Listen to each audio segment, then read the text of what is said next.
We'll get going here. I want to say thanks to Anne for all of her wonderful work, not just introducing me, but Anne is one of our more recent teammates, and she's really embraced all this craziness we sort of find ourselves in. So I want to commend Anne and thank her for her excellent work. Um, I also want to say welcome to everyone, and thanks so much for being here. Please pardon our delay. Sometimes stuff happens, but we want to say welcome. And we also want to say, we want to give a big thanks to all of our wonderful sponsors.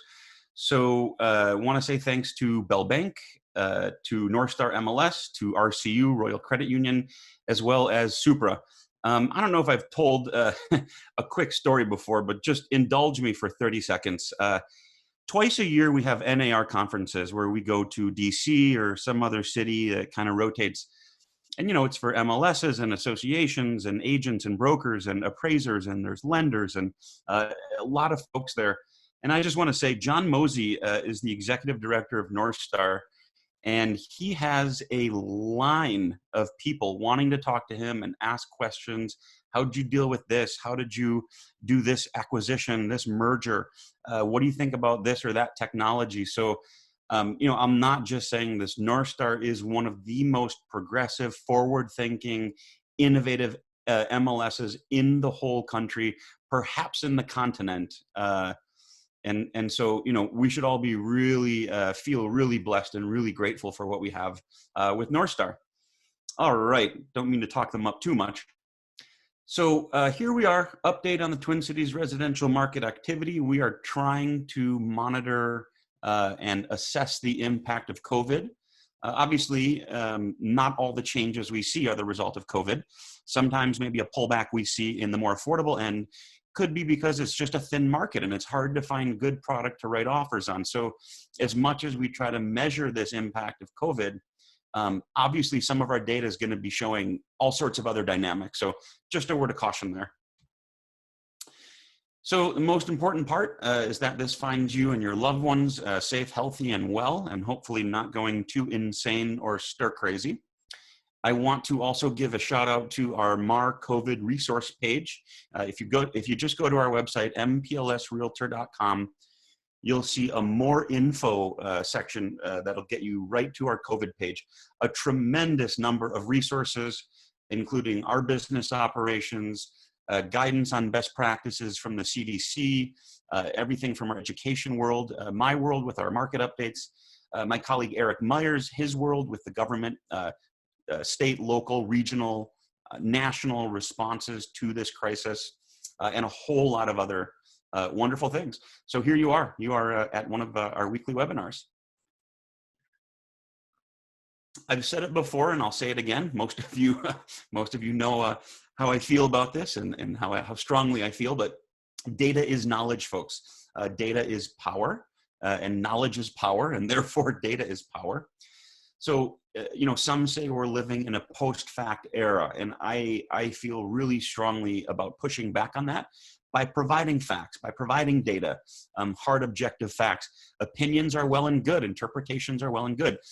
We can have those, our own opinions, but not our own facts. So this is really kind of a big part of what this is all about. Just kind of breaking down how things will go. We're going to spend the vast majority of our time in section 1, the market, talking showings, buyer-seller activity. We'll have a little bit of fun comparing some of the March and April numbers, and we'll break things down by price point a lot because, as it turns out, homes over 1.3 or 1.5 million tend to behave very differently than the market under 200 or 250,000. So it's really important to break that out. All of our April reports have been posted. Today was our press release day where we released data and our reports to the media.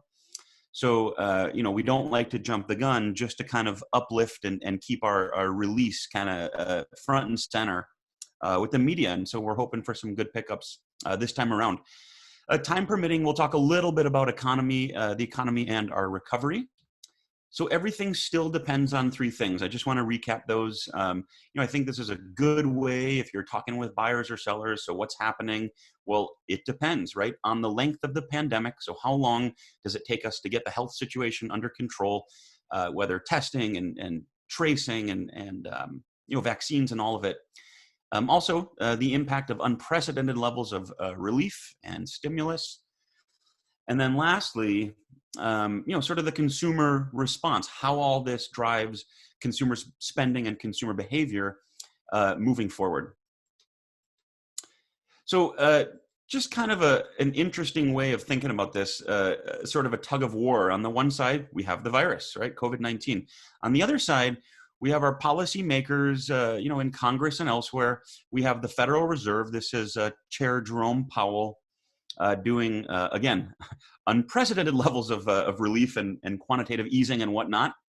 And then we have our scientific community, our public health experts, our scientists, people who are researching a vaccine and how to prevent further spread and improve our response down the road.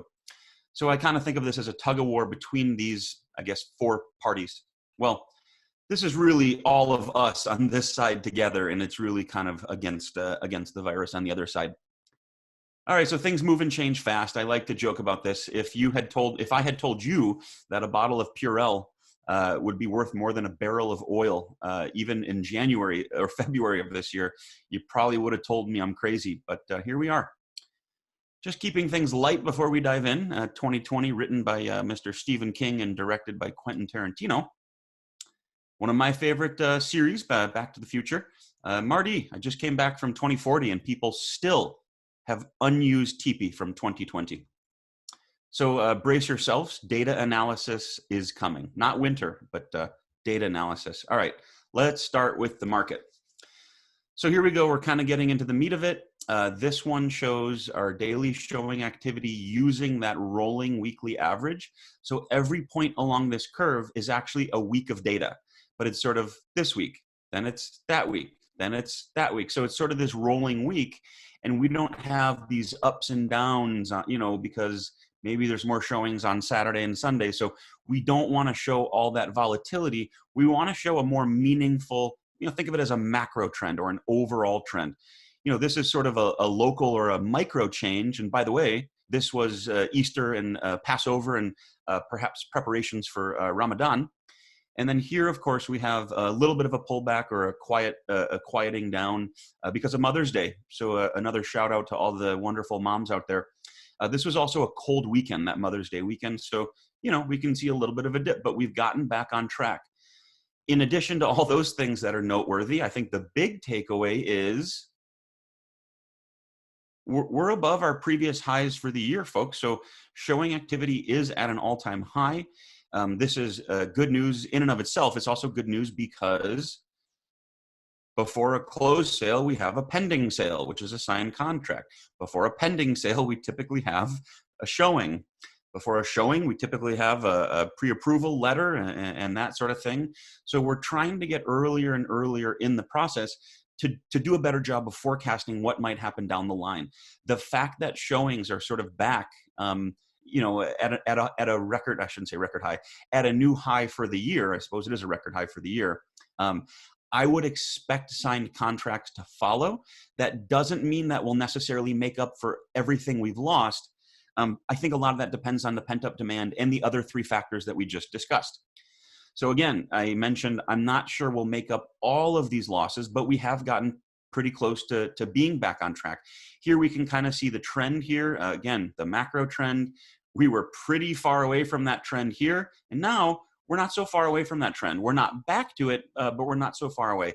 Let's also keep in mind that showings don't go straight up for the whole year. You typically see a little bit of a slowdown as you get into the later phases of summer market into summer market. You see showings quiet down. So maybe this isn't a good goal, but it does show kind of that we're back on track. We're not perfectly back at those levels, but we're getting there. So some good news there.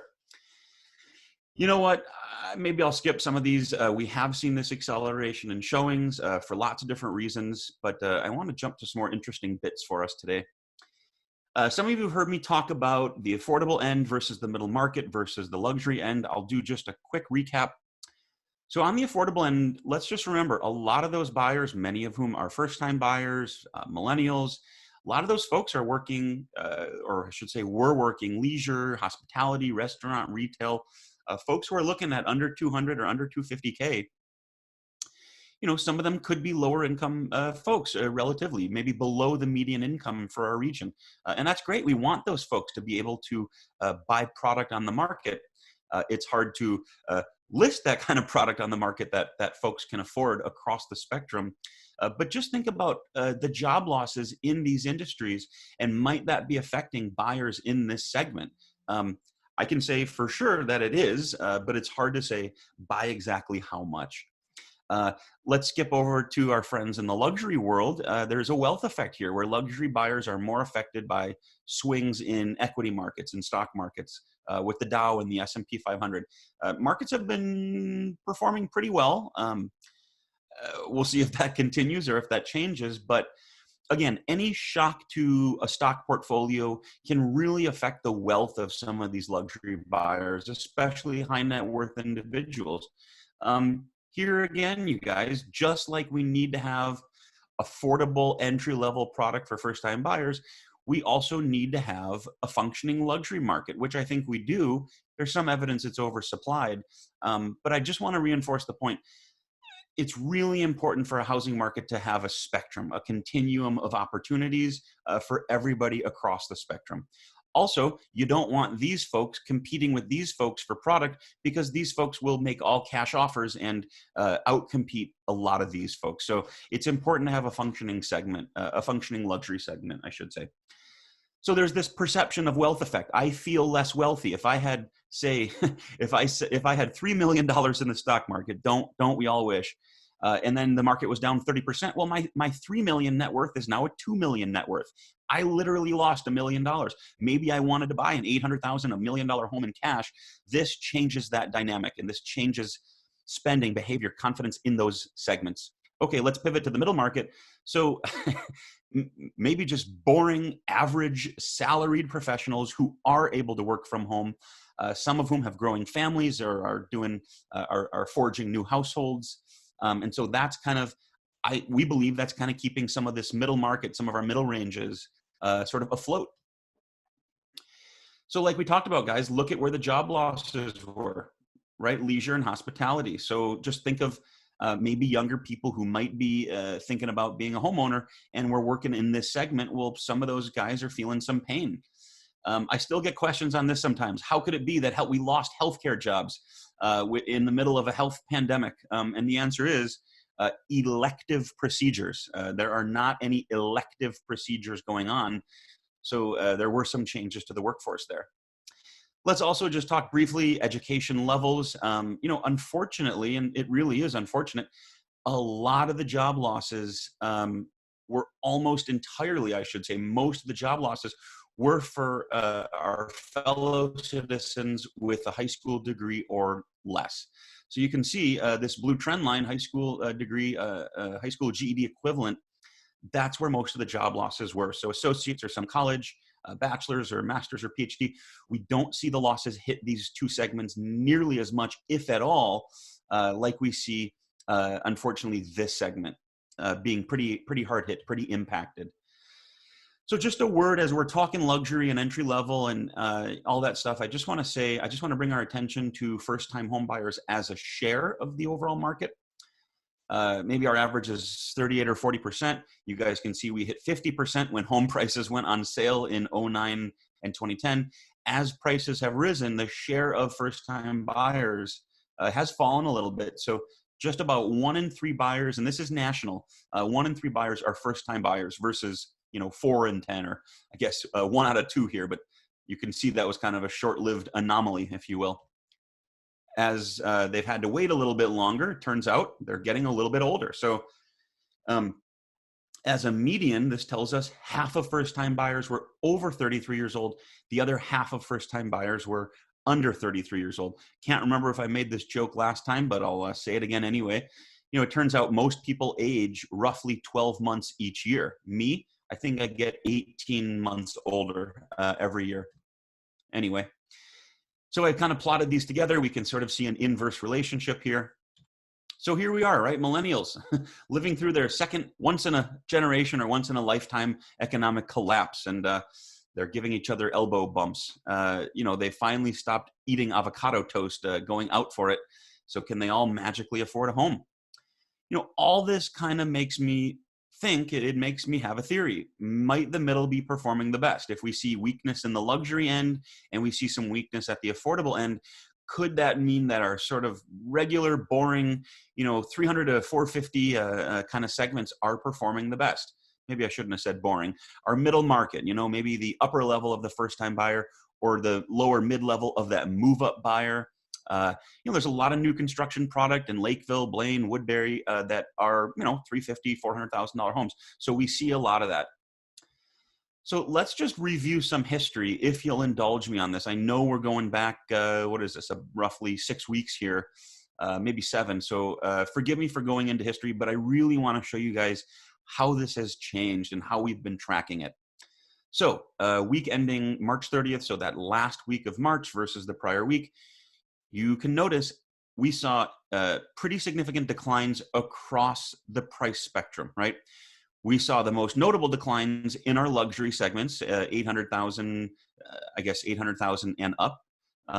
Remember though, even when we're talking million plus, I think the median price for this million plus market is about 1.15 or 1.2 million. So, we are not Los Angeles. We don't have $20 and $40 million properties. Although I think we do have some 7, 8, and even $10 million properties or close. I don't know if it's Brackett's Point or Orchard Way or somewhere over there in Wayzata and Orono, although maybe there's some Edina properties that are rivaling that. So most of our declines early on were in these luxury segments. Note here, some of the smallest declines were, again, in some of these middle market ranges. Okay, so everything down at the end of March, how about maybe that first or second week of April? Now we've got a mixed bag, some up, some down, some up, some down, couple up.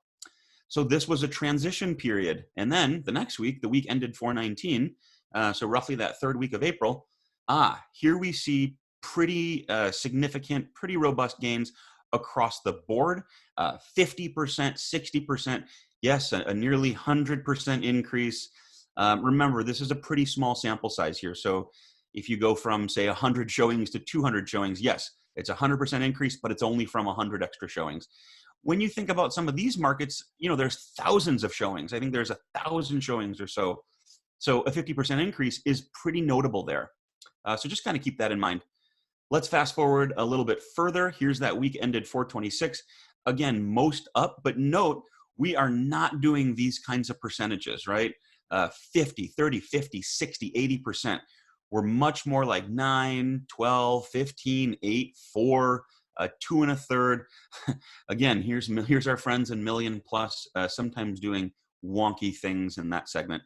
A little bit surprised that we had a pullback in one of our bread and butter ranges here, but we have seen, the week prior to that, we saw a really significant gain there. So maybe it's not a surprise that there was a quieter week for that segment. Okay, I think we got 2 more to track here. Here's that week ended 5/3. Again, a little bit more normal gains. This is a pretty significant gain. And remember, even though we were down a little bit here, we were up the next week. So here we do see that pullback in million plus. Let's fast forward one more. Here's the week ended 5/10. A little bit of a pullback in that middle range too. That was showing increases before. Again, 7, 8, 10, 13, 15%. 9% overall, much more normal, numbers that we'd expect. And then here's our most recent data through 5/17. So pretty recent. And again, folks, 7, 10, 13%, about 9 1/4 overall. A little bit of a pullback in one of our affordable segments here as well. So let's just let's just beat this dead horse a little bit more, if you'll allow me. So guys, this is really why we love data and why we do what we do. I shouldn't say I love this because it's not always pretty news, but I love how we're able to track this and really kind of explain what's happening and just kind of see what's happening and visualize it. So early on, right, end of March, early on, declines across the board, right? There's no question there was a sharp pullback here. Fast forward about a week or so, mixed bag, right? Not much to take away, kind of a mixed bag here. Fast forward one more week, right? So 4/12 versus 4/19, notable gains across the board.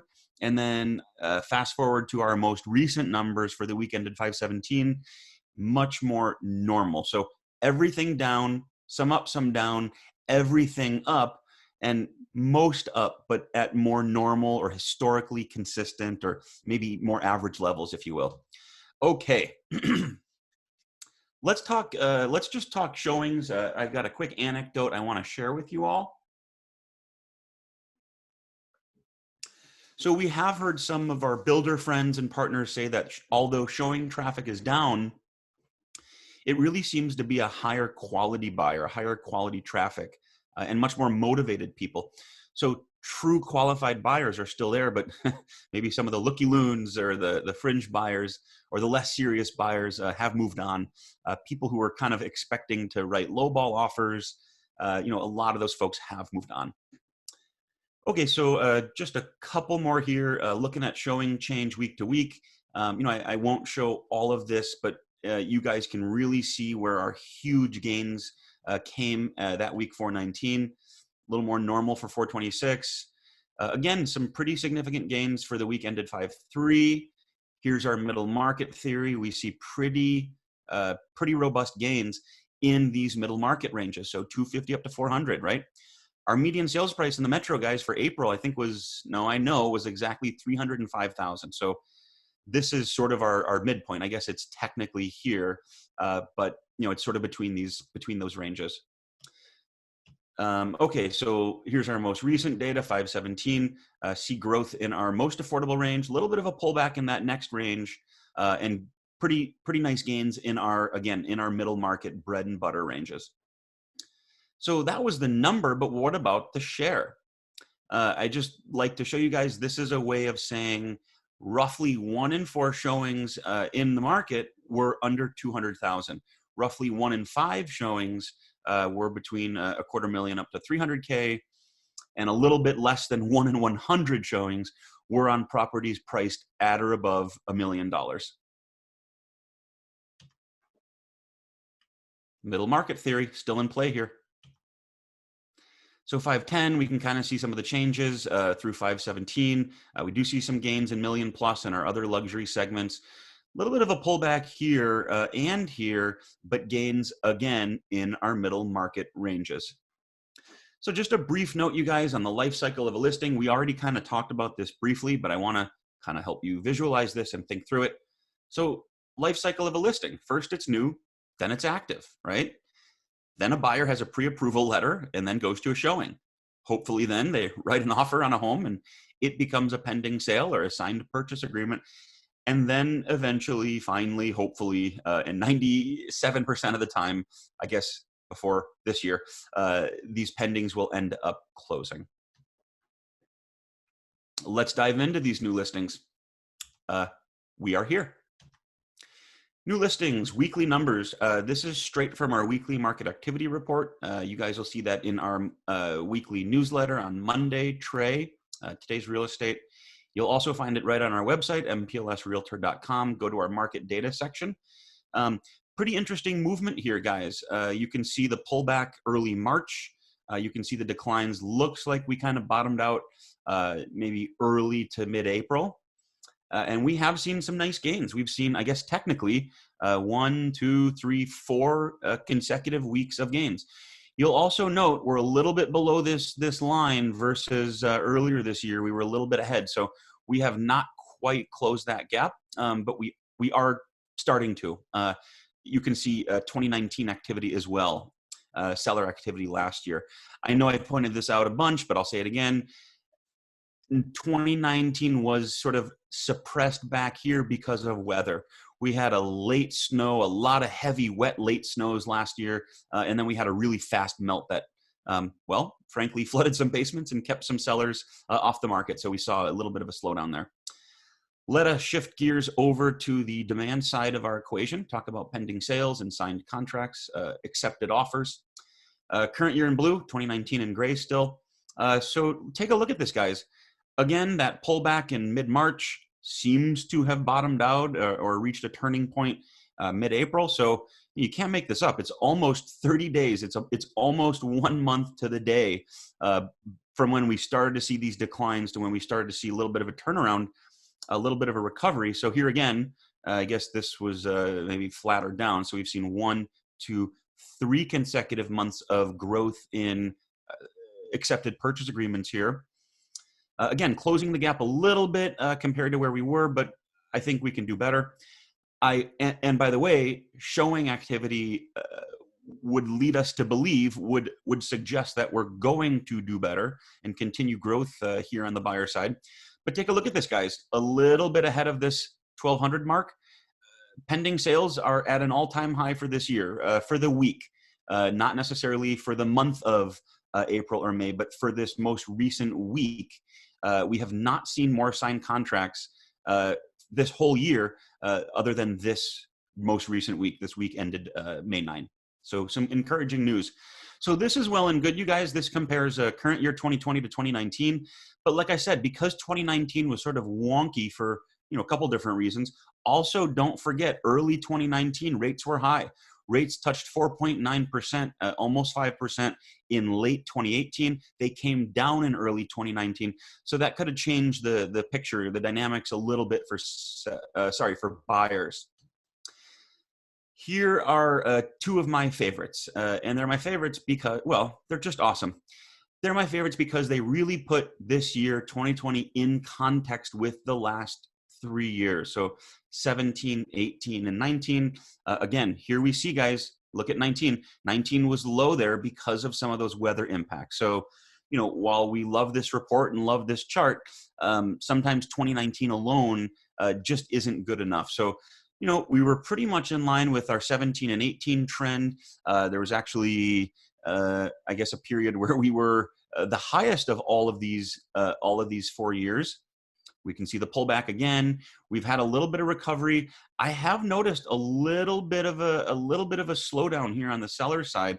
It looks like they were pretty excited, pretty confident in early May, and we've had a little bit of a slowdown since. I don't think this is cause for concern. And look at 2017. Sometimes you'll see that happening where you see a lot of listings come on at the beginning of the month, and then a little bit of a slowdown, as we can see in past years. And by the way, look at this one, guys. Early April, we saw a similar pattern with these other 3 years. Of course, this year was different, quite different. So we do see a little bit of that. And by the way, guys, look at after Super Bowl. I know after Super Bowl is when spring market technically kicks off, but early Feb, we have a little bit of a surge. Early March, we had a little bit of a surge before the whole world changed. Early April, another surge. Early May, we see another surge. So I'm really not concerned by this. I will say I would like this to stay above this. I would like us to not hit new lows. So I'll put a little trend arrow, and I will have a caveat of a question mark here. All right, let's pivot over to the buyer side, pendings. Here again, I absolutely love this one, just because it is there a chart I don't love, just because it really shows, again, it puts us in context with the whole 4 years, the last 4 years. So here again, we can see where we kind of hit our peak before our recent peak. Our peak in March, just about mid-March, we came down. Looks like we bottomed mid-April. Again, you guys, look at the timing on this. This peak, right about what, March 16th, 17th, 18th, April, bottoming, April 16th, 17th or so. So pretty much exactly a month, almost to the day, we saw this turnaround. I want to be really cautious on this. I can't say we're out of the woods. I don't think anyone can. I can't say the worst is behind us. What I can say is we've been tracking a really nice recovery. Maybe I should say for now, hopefully permanent recovery in demand in terms of signed contracts, signed purchase agreements. So look, guys, this is above any prior highs. So signed purchase agreements right here in the middle of this range here are at an all-time high. So demand has come back somewhat. It's not quite back to where it was had it stayed on trend, but note how much we've closed the gap compared to where we were. So I would say this trend is actually more encouraging than the seller trend because we just haven't seen a lot of volatility. Again, listings are kind of wonky when they come on around the beginning of the month. Sometimes signed purchase agreements are a little bit different. There's not as much. Although look in early May, past years have had this surge. And then look here, early March, we do see a little bit of a surge here. So I think just because it's such a competitive market, as soon as sellers bring them on, buyers have to be right there, ready to go, ready to make strong offers right out of the gate, as you all know. There's still some listings that spend 4 hours on the market, as many of you also know. So again, really encouraging trend. Can't say this will be permanent. I hope it will be. I think it will be. It all depends on second waves and all this other stuff and how much the PPP and all the relief and everything helps. So really an interesting trend here and really some encouraging signs here, I should add. Okay, I spent a lot of time on that, but I thought it was a really interesting one. Oh, hey, is that Leanne saying you see Batman here? I noticed that too. Thanks for pointing that out, Leanne. So week ended 5.3 versus week ended 5.10. So we do see growth across the board. Some important differences. Again, our friends in Million Plus, this segment sometimes does wonky things for a lot of reasons. So let's talk week to week change here as we kind of have been. Oops, sorry guys, that was the same one. A little bit of a gaffe there, sorry. So week to week change, just kind of monitoring how things look for this week ended May 10 versus the week ended May 3rd. Nice overall 10% gain in seller activity. So that was 5.3 to 5.10. How about 5.10 to 5.17? Here we see a 15% increase in seller activity. So again, some encouraging signs. Definitely some interesting things happening, but it's nice to see these gains across the board. It is also nice to see this segment coming back, coming back a little bit, at least for this week, or I should say, the last couple weeks. I know a lot of buyers are looking for product here, and it's just really a thin market, so it's still challenging there. Yes, I'm not always, most of you know, I'm not usually the guy who shows you tables of raw numbers, but I guess I'm that guy today. So, this, here's the reason I did this, you guys. This 120% increase, let's just keep in mind that's from 20 to 42, right? So 20 to 40 would be our 100% increase. But remember, 20 extra listings gave us a 100% increase. Well, 20 isn't a lot in the context of sort of where, the bulk of our market is. So, 430 to 530, that's 100 additional new listings for a 22% gain versus 20 more new listings for a 120% gain. So again, I'm not a big fan of tables of numbers, but I do have to show you guys sort of the sample size, as we call it. Really small sample size here, that creates really dramatic changes. All right, we're going to go from listings over to pendings here, as we have been doing. Here's 5.3 into 5.10, an overall 6% gain. Again, where's most of our market sort of grounded? It's in these segments. So when we see gains here, it tends to offset losses here because this is such a thin market. There's just not that much activity here. So much of our activity is here that as go these segments, so goes the overall market, if that makes sense. Just think of it as gravity, right? We already saw where's the bulk of it. It's in these ranges. So these gains have a huge impact on this number. This gain has a much smaller impact on that number because we're talking 40 versus, right? These two segments alone are over 1,000. Maybe all three together are what, about 1,500 versus 40. So just some things to note. Okay, pendings. We do see pullbacks here in luxury, as we've talked about. A little bit of a pullback in this maybe second move up market or this early luxury or what do you call that? Entry level luxury or affordable luxury? I don't know. We'll come up with a term for that. Maybe some of you will help me on that. So that's change in pendings. Let's go. Oh, right. Sorry, guys. Let's do our little table of numbers trick just for a second here. 50% decline looks dramatic, but we're talking 26 down to 13. So it's 13 fewer new listings. this 5% gain was from 22. So just keep in mind where the bulk of our market, the bulk of our activity lives. Okay, so that was week to week change. Sometimes week to week change is weird because, weather changes as things warm up. You typically see more activity. And just week to week change is sometimes wonky. So let's do year over year change, but we're still looking at the weekly level. So we don't have to wait for the monthly numbers every month. We can actually track this at a weekly level. So it's not perfect. This is May 2nd of this year. The week ended May 2nd compared to the week ended May 4th of last year. So this is a week in May 2020 versus a week in May 2019, or I suppose partly in May. So here again, declines across the board, not a surprise. I think we all expected this. Overall down about 27, 28%. Pretty steep declines in this far extreme affordable end. Again, guys, it's just so hard to gain supply in this segment. A lot of these are one bedroom condos or studio condos or what have you. There's just not a lot of activity here, so not a surprise. We do see a pullback here in luxury. Here again, our segments that are performing the least bad, or our segments that are performing the best, if you will, are in these sort of middle market or maybe early move up ranges. So that was new listings. How about 5.9 of this year versus 5.11? So here we actually did see a gain in this $500,000 up to $750,000 range. Still a pullback in affordable. Again, pretty interesting to see a gain here, and only down about 10% for 350 to 500. Maybe that's not as bad as some thought it could be. Alrighty. How about pending sales?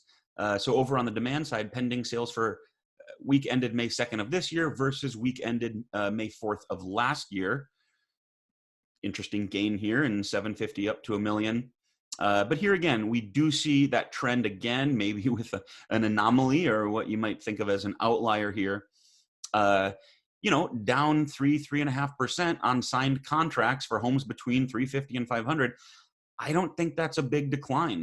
We could have seen a change like that anyway compared to past years, even without a pandemic. So again, we see these ranges still performing pretty well considering, especially in a relative sense. Okay, so we've done week to week. We've done week over week, or I should say week to week on a yearly basis.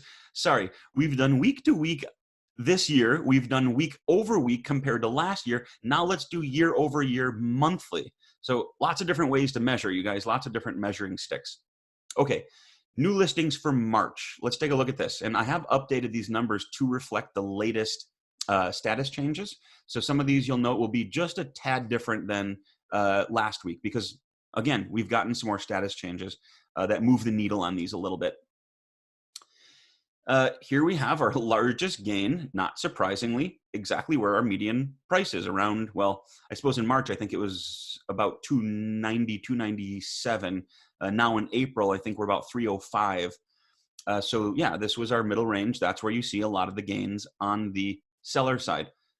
Pullback in luxury, I suppose a little gain in our most luxurious segment, and about a 20% pullback in our most affordable segment. So that was change in new listings for March compared to March of last year. This is change in pendings March of this year compared to March of last year. Here again, you can't make this stuff up, guys. Here again, our strongest gains, in fact, pretty much, I suppose with that exception, the vast majority of our gains happened in these mid-market ranges. Pullback in luxury, pullback in, actually, I guess most of our affordable ranges, most notable in that sort of extremely affordable segment. Again, a very thin segment. Maybe some flippers want to be there. Not a ton of single family there, surely some, and folks who are really, focused on, I don't know, school district or updated or single family or large yards. a lot of those folks that are here obviously, can't find what they're looking for here. So no surprise, supply is down, and I think demand is down a little bit in these segments too, as we can see. As we talked about though, let me just add another little layer to our analysis here. Where did all the job losses occur, guys? Mostly for workers and for consumers and twin citizens who would be in these ranges. So those layoffs have affected these folks, but it's also a thin market. So perhaps part of this decline is the result of the economy and some of the job losses. Perhaps part of this decline is just that, well, if they're down for seller activity and actives, how do you want to write offers on them? So, lots of reasons some of these segments are down. Let me just go back and point out one more interesting thing, and I'll just again pick on our luxury segment. I mean, I know we've been talking affordable and mid-market and luxury, but look at this, guys. Look at this increase in new listings, a 9% gain in new listings for million plus. On the buyer side, buyers had nothing to do with it, right? 36% fewer contracts signed. So perhaps some of these sellers will look at their pricing and say, if we lower it a little bit, perhaps we'll be able to draw in some of these buyers who pulled back. Again, March, stock market, equities, wealth effect.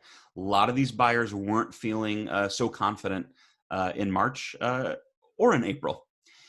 Let me also say, the first half of March looked nothing like the second half of March. And by the way, to be fair, as we saw, the first half of April actually didn't look much like the second half of April. So March was sort of harmed by the second half.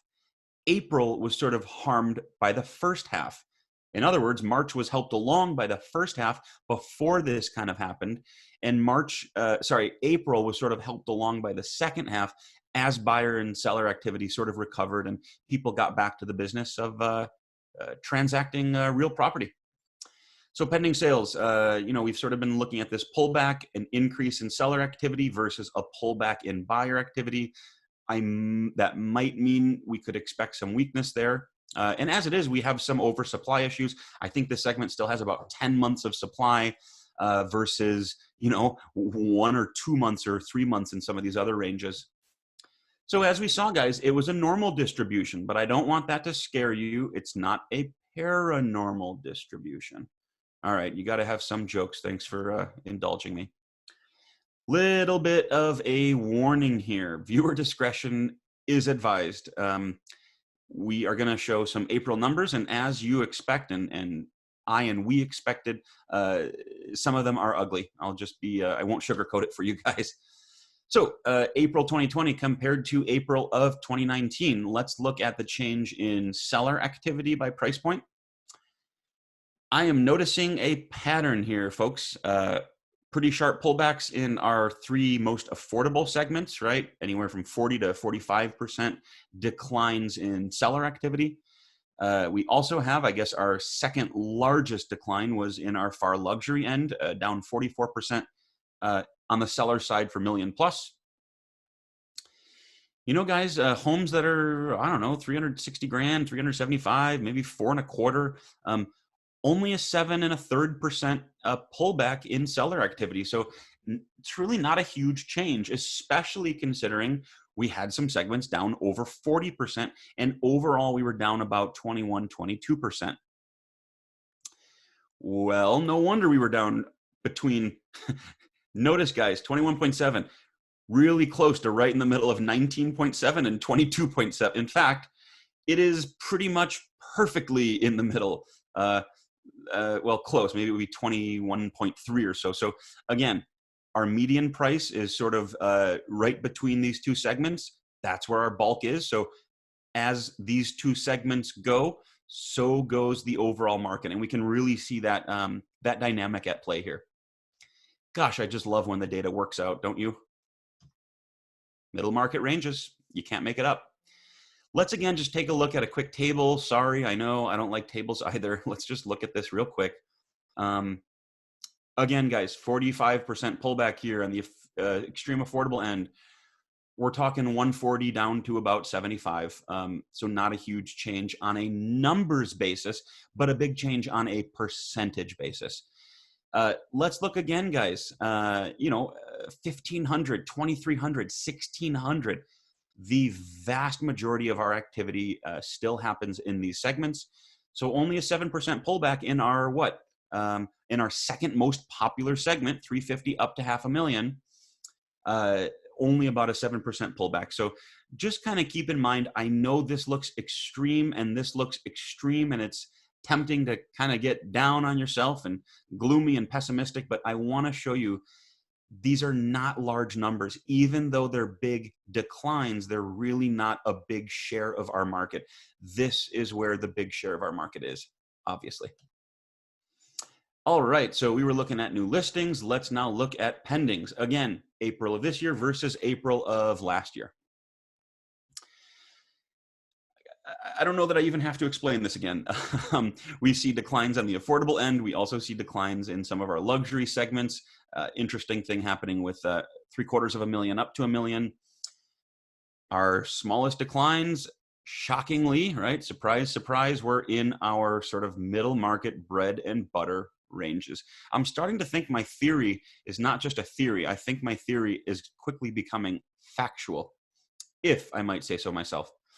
All right, so again, these middle market ranges, not so much damage, not so much impact on the pending sales side. I should say also on the seller side, not just on the buyer side, but also on the seller side.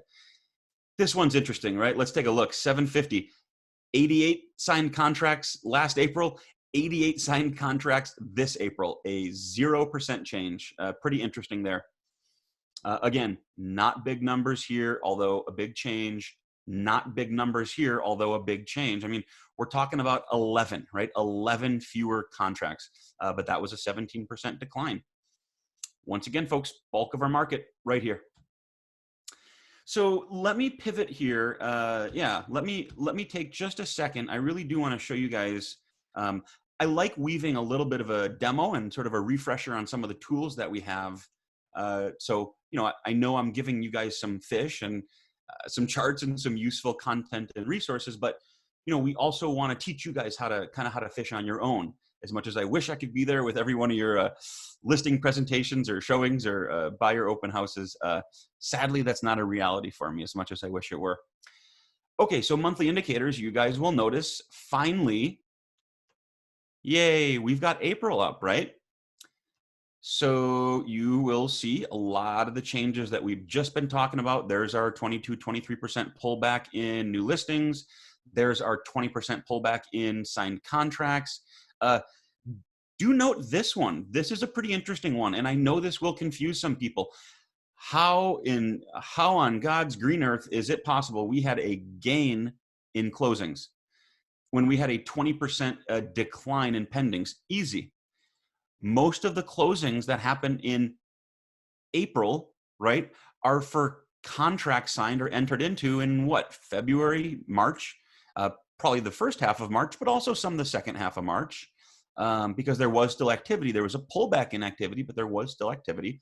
So, we were able to sort of eke out a 3.5% gain in terms of closed sales on a unit basis. Just like I said, prices came in 305. Thank God I got that right. Otherwise, shame on me. Up about 9%. So a pretty notable gain in sales price, especially year to date. We've only done about 6.5% so far year to date this year compared to year to date last year.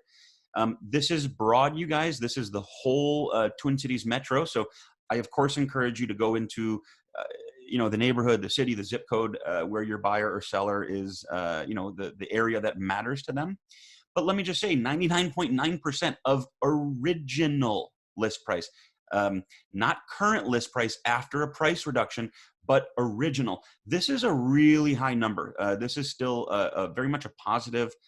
It's encouraging for sellers. I think sellers need to see this. They're going to get strong offers depending on price point and area and condition.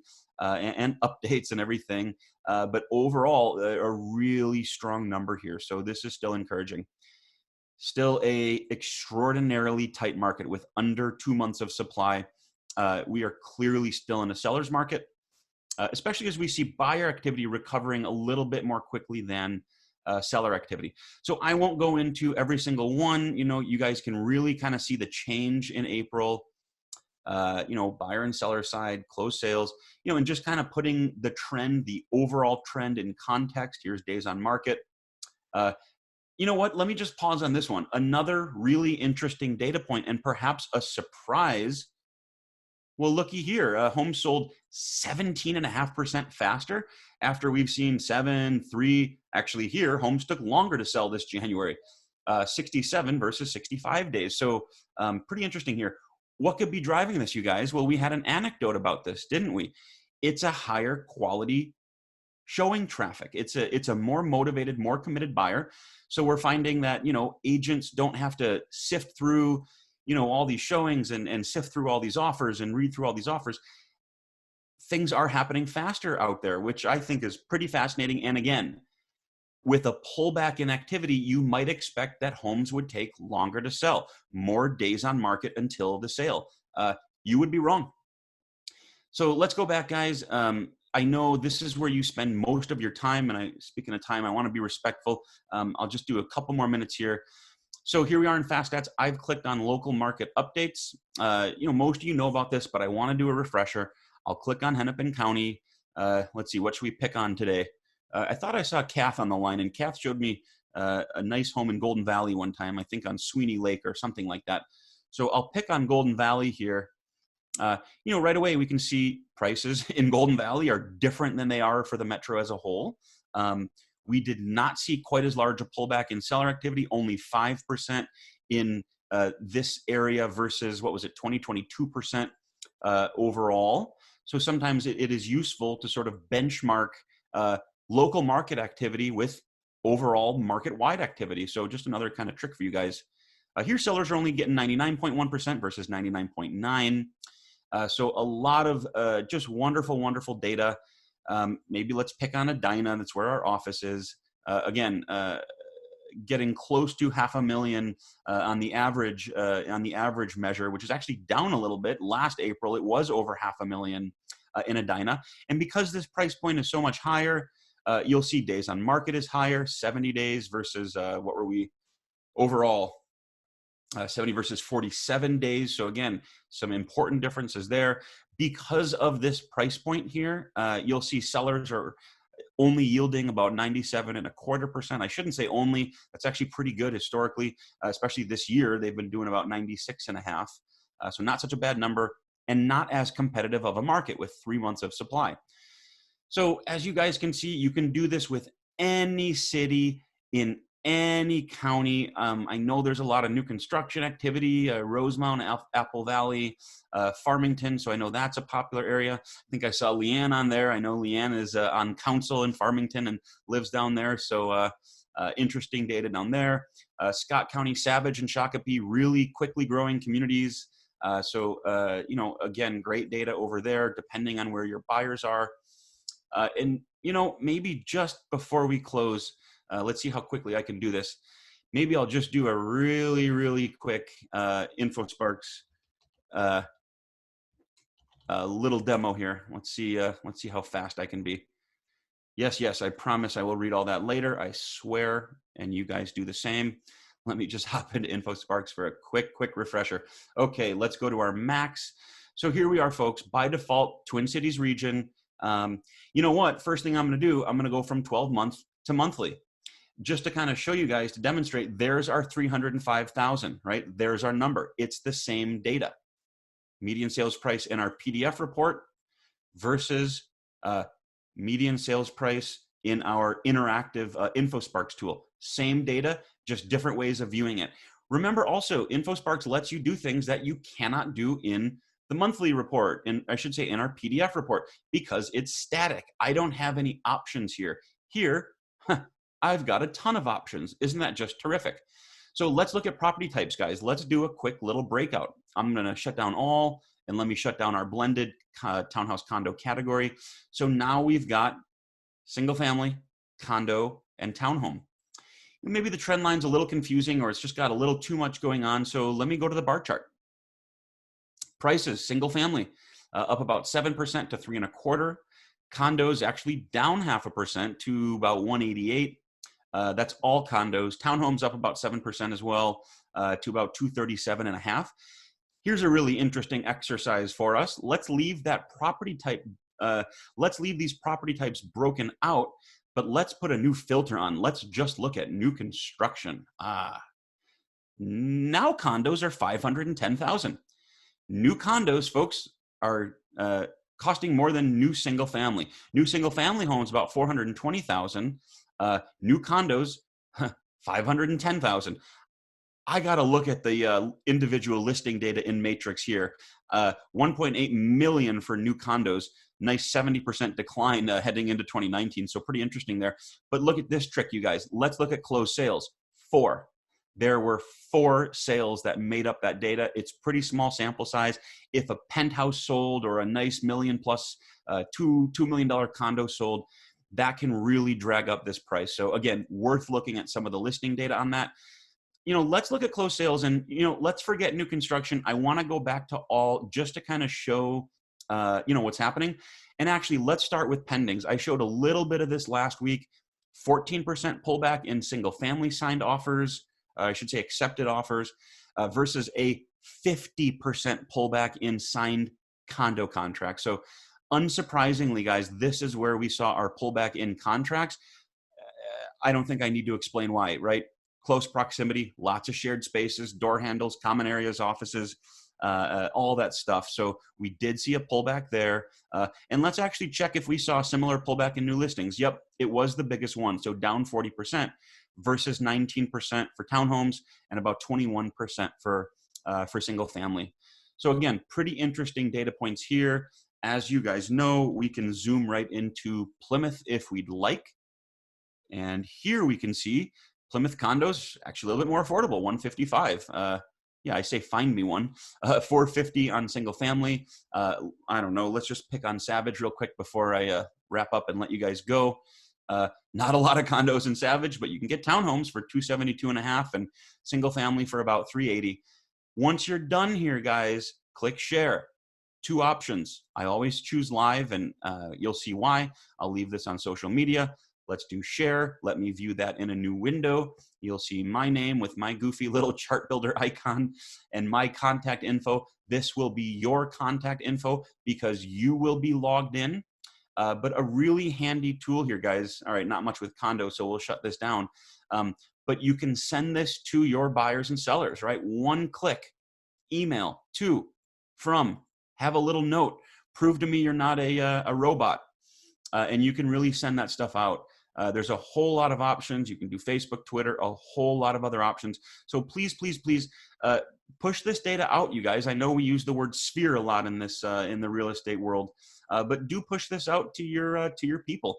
I think people want to know about this. I think there's a ton of just terrific information in here. So I really, really do encourage you all to use it. Oh, sorry, one last one, only because we've been getting questions on this. So realtors are not reporting a flood to the suburbs. Some of you have been asking about this, and some people think that this is a fact that's happening. 94% of agents say, no, my buyers have had no change in their search criteria.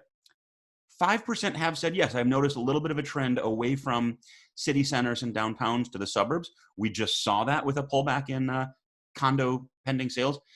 And actually 1% of folks have said, yeah, actually, I'm ready to leave the suburbs and go into the all the richness and walkability and wonderful bars and restaurants and theaters of downtown. And with that, I know I've got some more. I could go on for hours. I just want to say thank you. Many of you guys have been coming to my last several. I can't remember if this is number 5 or 6, but we love doing these for you guys. It's really an exciting way for us to get our content in front of you. So it's always a pleasure doing these.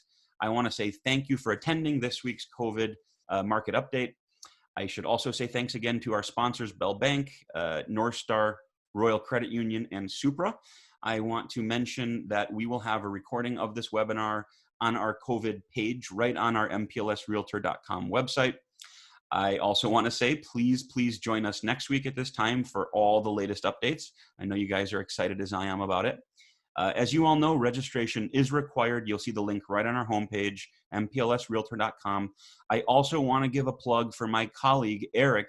Eric Myers does a terrific job on his webinars. He's working really hard at getting you guys the info you need for policy changes at the local, regional, state, and national level and how they affect you and your business, and whether PPP or small business or unemployment or what have you. He has a ton of great information. So please do join him. It's called Gab with Your Gad. We kind of rebranded it a little bit. I love that. Gab with Your Gad. So with that, I want to say have a great day, and feel free to call or email if you guys have any questions, feedback, or follow-ups.